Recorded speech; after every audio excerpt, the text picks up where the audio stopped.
Is the writing on the wall? Sharon Horne-Ellstrom here. Welcome to day 1531 of What You Up To Now, documenting the journey as I transition from the brick and mortar corporate world of business to the online world of business, and then back and forth. I spent 49 years now building businesses in various industries throughout my lifetime so far, and offline, and over a quarter century of that simultaneously in corporate America, working for really some of the most fascinating, fun corporations on the planet. And is the writing on the wall was our idiom for supersize your business today. And what's fun about that is, and I didn't remember this until after I had done that video, was a couple of places I worked in corporate America, they actually had the people that worked in the departments and the division that I was in had something called a wailing wall. And it had different names in different organizations. But basically it was a wall on which the people that worked there could go and write in permanent marker anything they had a complaint about.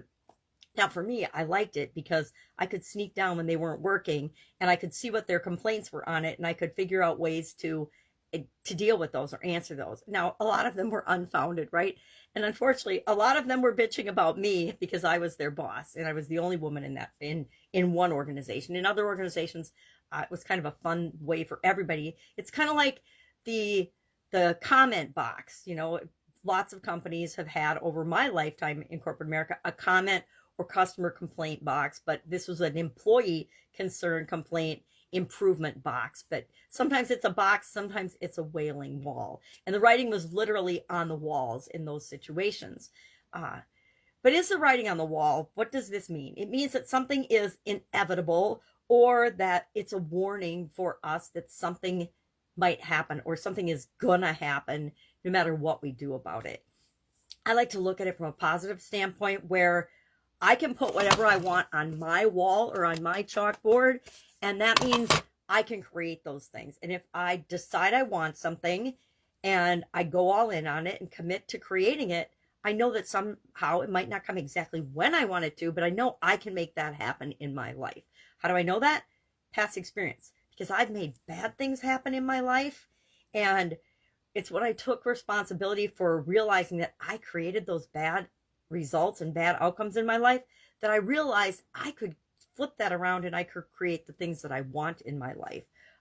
I created some really bad health challenges in my life so far, and I realized that I also fixed my health in those and met those challenges so that I could still function and be a positive member of society, I like to think.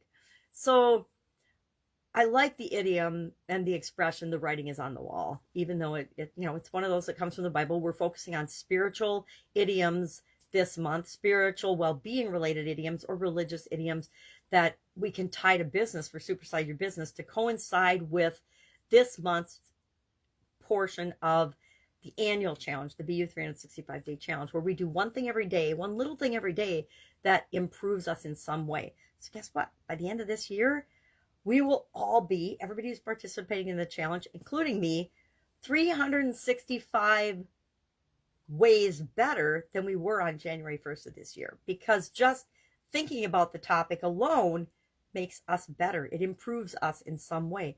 And as we improve, we set the example for other people. And as we set the example for other people, we inadvertently or purposefully make the world a better place. I do it because I want to make the world a better place. Some people just make the world a better place by being in it. And if we're improving ourselves, and if we're one of those people that continually improves and looks for ways to be a better human being, we're automatically setting the example for other people and giving other people permission to be the best version of themselves as well. So our topic today for the annual challenge was the power of questions. And I shared 10 different ways, 10 different types of questioning that we can do in order to ask better questions and to just think about how powerful questions are in our life. And then all we're doing for our action item in that is think about and share your favorite question in the comments below, or share a question that you hate. I added that at the end. I changed my mind. I said, I like the favorite question, but what's a question that you just dread being asked? And mine would be, you got a sec? Got a minute?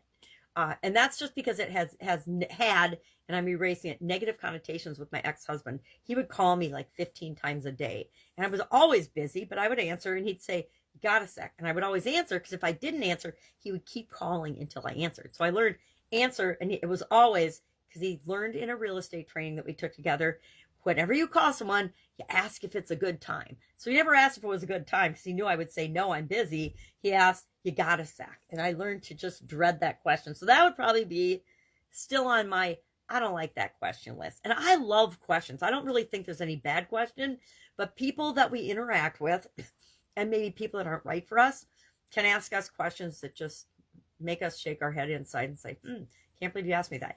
I have had people ask me unbelievable questions, and I'm like, really? You just asked me that? And I just, kind of like, you wonder what they're thinking and where they're coming from. And a lot of times they're just nervous, or they're not thinking about where they're coming from. So keep in mind, the questions that we ask ourselves are the most important, but the questions we ask other people, those can be important too. Saturday here in my neck of the woods, I have got some really fun projects that I'm working on, and some projects that I don't love to work on, but that still have to get done. Weekends are still like that in my life. I don't know if they are in yours, but still have things that have to get accomplished and have to get done. I had a cold the last couple of weeks, and this week been feeling better, but got me a little bit behind on certain projects that I'm working on. So I'm just doing a little bit of catching up. And of course, family time. I love to spend time with my family. The rest of the family that didn't have the cold that we had, my daughter and son-in-law and my one granddaughter and I guess my other granddaughter had the cold too first. We all got it together. Now all the rest of the family's catching up, and they're getting it too. Even though we thought they skated through and didn't get it, bam, they were down this week with it. So it's one of those colds where you just want to sleep for like 2 to 4 days. And if you do that, if you go down and get tons of sleep, it goes away faster. But if you don't, like some of us don't necessarily do that, or not enough. I did a lot of it, but not enough. It drags out and lasts longer. That's it. That's all I've got today. If I can help you in any way, ask. I've got Voxer, Pajama Grandma. You can Voxer me there. Sharon Horne-Ellstrom. If you don't have my direct contact information, it's pretty easy to find. I don't hide it. So if you've got something that you've been working on, or you're working on, or you're wondering about, and you don't have anybody that you want to ask, because sometimes we don't want to ask people we know. One of the lessons I learned in life is that if I have a big dream or a big idea, or something I'm thinking about, especially when it's a change and it's different than what I've done before, and I don't want other people that are close to me judging it, because then I will automatically let go of that idea, and I don't want that. I will ask someone that I don't know. I will ask an outside party, an outside source, their opinion. And it might not be their opinion. It might just be running down what I'm thinking and where I'm coming from, and them saying, yeah, don't talk to your family about it, or talk to your family about it, but use that as more information to build up your resolve and your resiliency with respect to the idea that you have, etc. All right, so I like to be that resource for people. Have an awesome day. I'll be with you tomorrow.